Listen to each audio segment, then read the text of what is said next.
پاکستان، ترکیہ اور آذربائیجان میں سیفری کی بات چیت کا دور۔ وزیر اعظم شہباز شریف کی آستانہ میں ترکیہ اور آذربائیجان کے صدور کے ساتھ اجلاس میں شرکت۔ دنیا کے 3 اہم خطوں کے ملکوں کے درمیان باہمی دلچسپی کے مختلف امور پر تفصیلی بات چیت۔ وزیر اعظم شہباز شریف نے تینوں ملکوں کے درمیان معیشت اور سرمایہ کاری کے شعبوں میں سیفری تعاون بڑھانے کی ضرورت پر زور دیا۔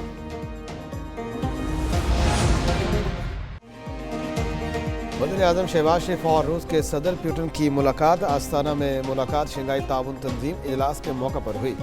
تجارت اور توانائی سمیت مختلف شعبوں میں تعلقات کو مضبوط بنانے پر اتفاق۔ وزیر اعظم نے روسی صدر کو دورہ پاکستان کی دعوت بھی دی۔ شہباز شریف نے کہا، پاک روس تعلقات کسی اور ملک کی وجہ سے متاثر نہیں ہوں گے۔ شہباز شریف سے ازبکستان کے صدر کی بھی ملاقات ہوئی۔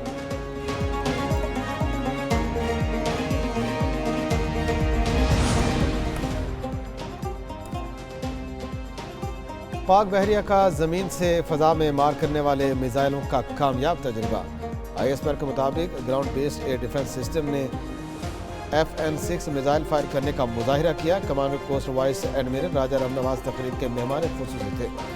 بحریہ کے ground based air defence system نے اہداف کو کامیابی سے نشانہ بنایا۔ کمانڈر کوسٹ کا آپریشنل تیاریوں پر مکمل اطمینان کا اظہار۔ بانی پی ٹی آئی پاکستان کو توڑنے کی منظم سازش کر رہے ہیں۔ ریاست مخالف بیانی پر کارروائی کی منظوری سے متعلق پنجاب کابینہ کی دستاویزات سامنے آ گئیں۔ دستاویزات کے مطابق پی ٹی آئی لیڈر سازش کے ذریعے موجودہ صورتحال کو 1971 جیسا قرار دے رہے ہیں۔ پارٹی رہنماؤں کو پاکستان مخالف بیانی کا ٹاسک سونپا۔ بیرسٹر گوہر نے بھی ریاست مخالف بیان دیے۔ بانی اور ارکان کا عمل بغاوت کے زمرے میں آتا ہے۔ بیانات میڈیا ٹاک پر کارروائیاں ہوں گی۔ قومی اداروں، عدلیہ، سینئر افسروں کے خلاف جھوٹے بیانات پر مقدمے بنیں گے۔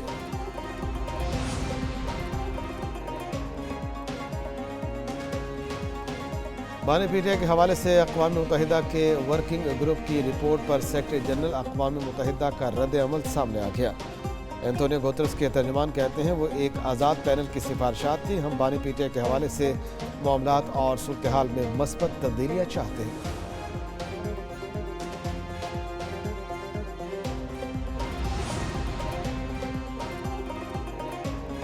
پی ٹی آئی کی فواد چودھری سے تنقید روکنے کی درخواست۔ لفظی گولہ باری کے بعد پی ٹی آئی قیادت کا سابق رہنما پی ٹی آئی سے رابطہ۔ اصر قیصر اور علی امین گنڈا پور کی فواد چودھری کو خاموش کرانے کی کوششیں۔ بانی پی ٹی آئی آج مختلف دھڑوں کے ارکان سے جیل میں ملاقات کریں گے۔ شاندانہ گلزار پی ٹی آئی میں 3 دھڑوں کا دعویٰ کر چکی۔ رؤف حسن کہتے ہیں، فواد چودھری پارٹی کا حصہ نہیں، ان کی رکنیت 23 جون 2023 کو معطل ہو گئی تھی۔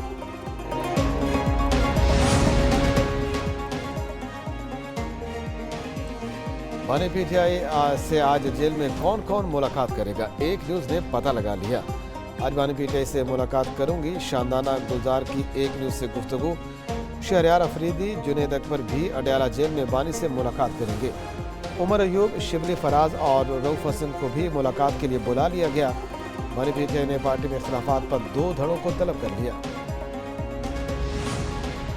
عمران خان محض وکیلوں کے سر کے اوپر، عدالتوں کے سر کے اوپر جو ہے وہ باہر نہیں آ سکتا۔ قومی اور پنجاب اسمبلی سے استعفے دینا بڑی غلطی تھی۔ پی ٹی آئی کے ساتھ جو کچھ ہوا اسی وجہ سے ہوا۔ فواد چودھری کہتے ہیں، موجودہ پالیسی کے تحت بانی پی ٹی آئی اگلے 13 ماہ بھی جیل سے نہیں نکل سکتے۔ موجودہ نظام ان کی رہائی برداشت نہیں کر سکتا۔ 6 ججوں کے کھڑے ہو جانے پر پی ٹی آئی کو کچھ اسپیس ملی۔ حامد خان اور رؤف حسن غیر سیاسی، شبلی فراز میں صلاحیت کی کمی ہے۔ بیرسٹر گوہر سیاست نہیں جانتے۔ اصل قیصر، پرویز الہی اور شاہ محمود کردار ادا کریں۔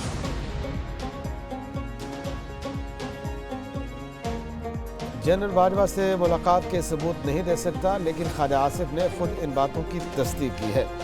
سابق گورنر محمد زبیر کی red zone file with Fahad Hussain میں بات چیت۔ کہا، جنرل باجوہ کو توسیع دینے کے بعد جون میں پنجاب اسمبلی اور دسمبر میں وفاقی حکومت لینے کی پیشکش ہوئی تھی۔ خواجہ آصف خود اندرونی باتیں بتاتے ہیں، لیکن ان پر تنقید کرتے ہیں۔ مزید بولے، فواد چودھری اور دیگر رہنما پی ٹی آئی میں واپسی کے لیے بیانات دے رہے ہیں۔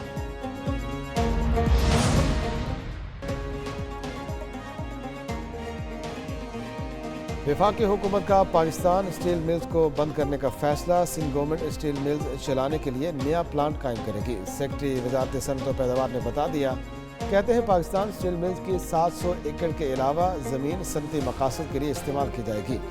10 برس میں اسٹیل ملز کے ملازموں کی تنخواہوں کی مد میں 32 ارب روپے ادا کیے گئے۔ 7 ارب کی گیس بھی استعمال ہوئی۔ سیاسی بھرتیاں اور ملازموں کو مستقل کرنا پاکستان اسٹیل ملز کو دے ڈوبا۔ نان فائلرز کے موبائل فون کا گلا گھونٹنے کا سلسلہ جاری۔ ایف بی آر اب تک نان فائلر کی 2,10,000 سم بند کرا چکا۔ ترجمان کے مطابق کمپنیوں کو روزانہ 5,000 نان فائلر سم کی بندش کی فہرست بھیجی جاتی ہے۔ ٹیکس ریٹرن فائل کرنے والوں کی موبائل سم بحال کی جا رہی ہیں۔ اب تک 61,996 موبائل سم کو بحال کیا گیا۔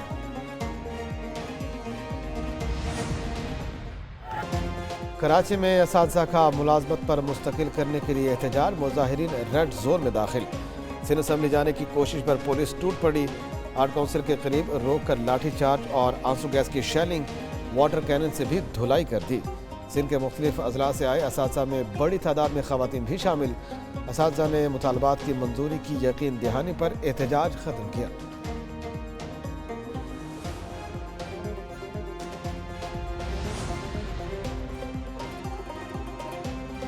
تنخواہ دار طبقے پر ٹیکس عائد کیوں کیا؟ معاملہ سپریم کورٹ پہنچ گیا۔ تنخواہ دار طبقے اتحاد کی جانب سے غیر منصفانہ ٹیکس کے خلاف درخواست آئے۔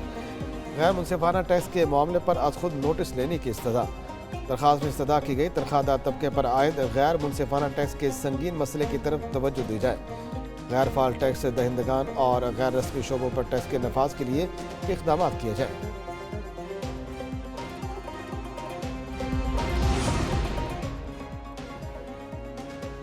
پاکستان فلورز ملز ایسوسی ایشن اور وزیر خوراک بلال یاسین کے مذاکرات۔ پاکستان فلور ملز ایسوسی ایشن کا 20 کلو آٹے کا تھیلا 80 روپے سستا کرنے کا اعلان۔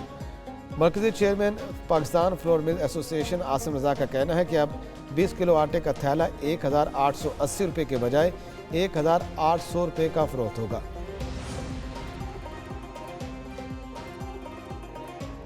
حکومت سے مذاکرات ناکام۔ پیٹرولیم ڈیلرز ایسوسی ایشن کا 5 جولائی کو ملک بھر میں پیٹرول پمپ بند کرنے کا اعلان۔ صدر پیٹرولیم ڈیلرز ایسوسی ایشن عبدالسمیع خان کہتے ہیں دوہرا ٹیکس آئین کی خلاف ورزی ہے۔ جب تک حکومت اس کو واپس نہیں لیتی کوئی مذاکرات نہیں ہوں گے۔ ملک بھر میں 14,000 ڈیلرز اپنے پمپ جمعہ سے بند کریں گے۔ ہڑتال کا دورانیہ 1 دن سے زیادہ بھی ممکن ہے۔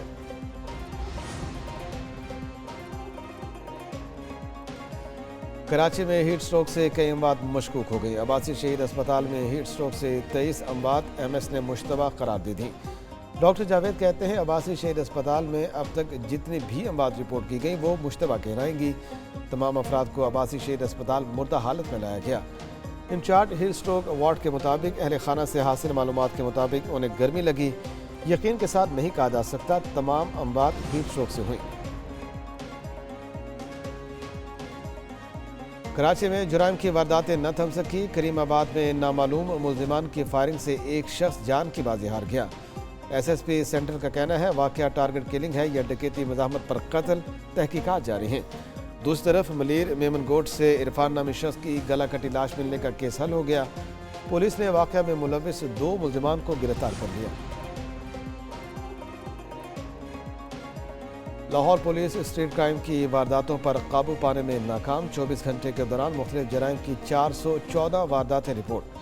پولیس کے مطابق چور مختلف علاقوں میں 9 گھروں سے لاکھوں مالیت کا سامان لے اڑے۔ 28 افراد سے لاکھوں روپے اور موبائل فون چھین لیے۔ 56 موٹر سائیکلیں، 5 کاریں اور 3 دیگر وہیکل چوری اور متفرق چوری کی 274 وارداتیں رپورٹ ہوئیں۔ نکاح نامے میں پہلی شادی کا ذکر نہ کرنے پر شوہر کے خلاف مقدمہ درج۔ مقدمہ راولپنڈی کے تھانہ صادق آباد میں درج کیا گیا۔ FIR میں 420، 465 اور 495 کی دفعات شامل۔ ایڈیشنل سیشن جج راولپنڈی نے مدعیہ خاتون کی درخواست پر مقدمے کا حکم دیا۔ مقدمے میں شامل دفعات کے تحت ملزم کو کم سے کم 10 سال کی سزا ہو سکتی ہے۔ برطانیہ میں پارلیمانی انتخابات آج جمعرات کو ہوں گے۔ 650 نشستوں پر 4,500 سے زائد امیدوار میدان میں۔